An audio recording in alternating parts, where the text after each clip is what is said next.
recommendations, skills and endorsements, more people are going to want to do business with you. Because all of the knowledge that we want as consumers is available at our fingertips now. So I said to Matt, before we do anything, I want you to get your social proof up. Get some recommendations, get your skills and endorsements up, and then we're going to actually go out and target people within your target demographic and engage them to do business with us. So tell us how you'd engage people in that demographic from there. So he's bumped it up, he's got heaps of endorsements, and how do you get more endorsements? Is it just by endorsing people? Because anyone have an endorsement, they go, why is that person endorsing me for that? It's really strange, right? Yeah. Like this person just endorsed me for marketing strategy, and like I met them in a bar. Like, it's strange, but is that person trying to get endorsements from me? Are they using me? Yeah. Yep. Well, that's the only reason why they would, isn't it? I mean, I can't think of another one. So that is one way to do it. I don't actually believe that you should go out and endorse people that you don't know. But I also don't believe that you should you shouldn't endorse people just because you haven't done business with them. If you know them and you know they're good at what they do, then endorse them. And they'll do the same thing back to you. So that is one way. A lot of people don't know that you can actually arrange your profile.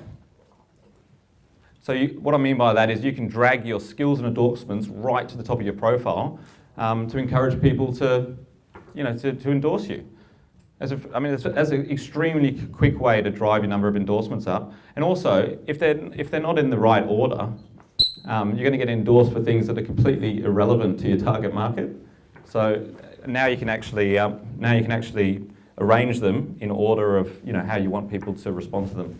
You think it's important to expand your endorsements out from just financial auditing to having a bit more generalised stuff so people can? Because I've wanted to endorse people before, but it is like strategic in-house counselling work, and it's like, I feel a bit uncomfortable endorsing you. That sounds pretty good. But do you think it's important to expand your endorsements out a bit and have a variety? I would add as many as you can, whatever the limit is. 50, is it? There you go. Yep. So you help Matt increase his endorsements, and he's getting his social proof up. What's the next step? How does he get out there and get his consulting business out there, or whatever business he's got? Well, he's in the real estate market. He's got an online portal for real estate agents. So on LinkedIn. Free advertising today, by the way. It's great. It's good. I just need an example to work off those. So what's the quickest way that Matt can find a whole bunch of real estate agents in Melbourne? They're all on LinkedIn. I could find thousands of them within a few minutes. And the next step is to message them, because I was like, yeah, I can find them, but how do I engage with them? Show interest in who you're engaging with. When you know they're in real estate, and you know what company they're working for, and you know what area they service, say, hey, I'm really interested in what you do. I'd be interested in having a chat. And that line alone will get you a lot more appointments than any sales letter you could ever write. God, that's so true, because even just running this is LinkedIn as well, but even just in running this meetup group, the amount of people that write into the group now that want to speak here or want to do something with it, that tell me how great they are. That's cool, I'm just happy to do that. But they tell you how great they are, but they don't, unlike you, and here's an example of someone who came to me and said, this is what I think I can add value to in your group. And it was much more of a value trade, and hence why he's sitting here now, because you guys will probably get some value out of this tonight, as opposed to, I'm fantastic, I'm doing this, and these are my numbers, let me speak. So it's very much about the other person. Well, you're much the same, right? Why are you running the Melbourne's Entrepreneurs Group? Meet people. Yeah, he's giving value to all of us, right? In fact, actually, give him a round of applause. Oh.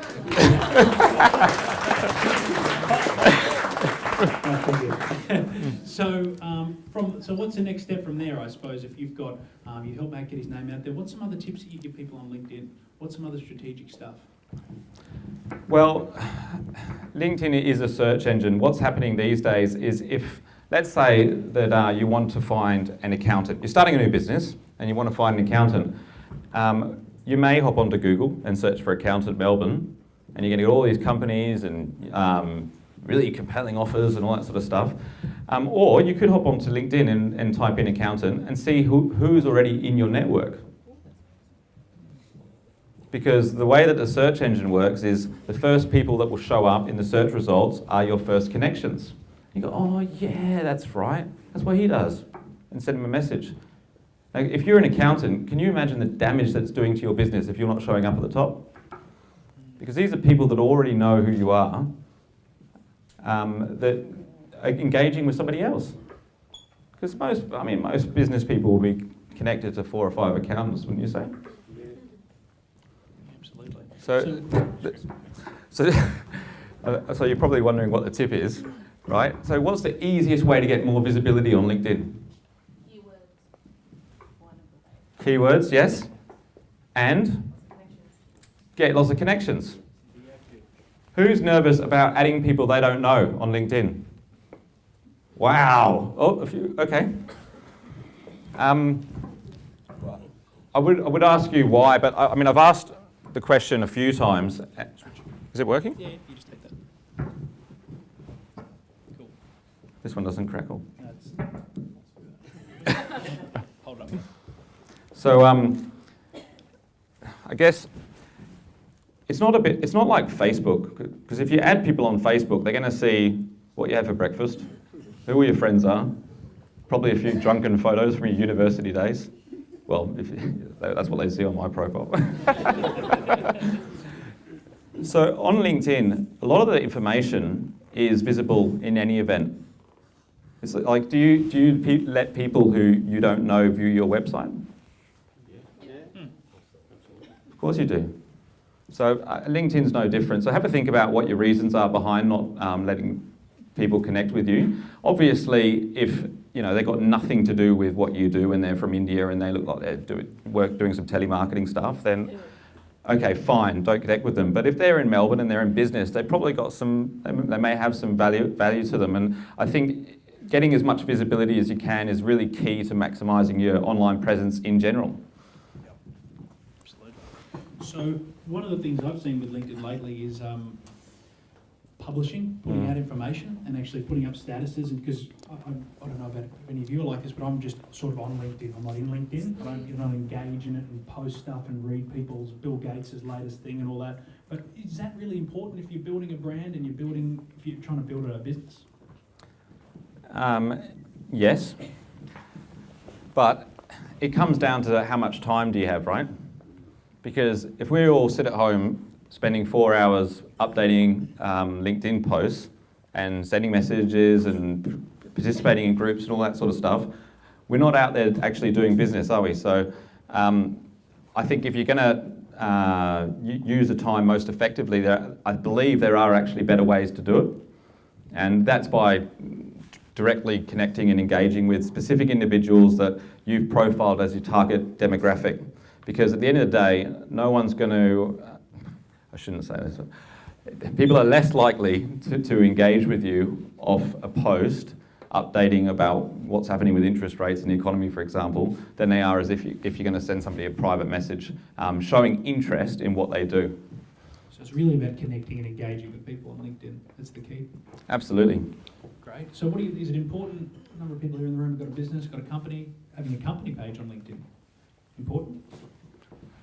Again, it depends how big your business is. I believe that it is a very valuable part of your holistic online marketing strategy, because Google's it's all about social media these days. Gone are the days where you can get 100,000 links from all over the world and you sit at the top of Google. Google's looking at your social profile to see, well, how popular a business is this?